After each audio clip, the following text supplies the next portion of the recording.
Final হার, তারপর বাসে ধোঁয়া, এক রাতে দুই দুঃসংবাদ গুজরাট টাইটান্সের জন্য।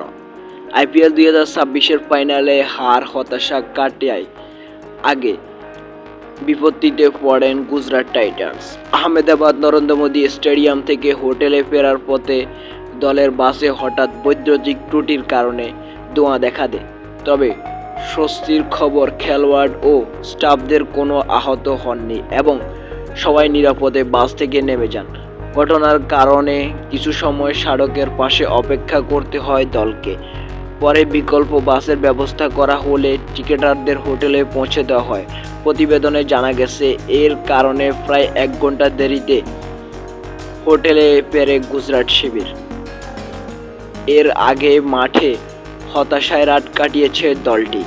আইপিএল 2026-এর ফাইনালে রয়্যাল চ্যালেঞ্জার বেঙ্গালুরুর কাছে 5 উইকেটে হেরে শিরোপা হাতছাড়া করেন গুজরাট টাইটান্স। আগে ব্যাট করতে তারা 8 উইকেটে 155 রান তুলেও ফাইনালের মঞ্চে সে সংগ্রহ যথেষ্ট হয়নি।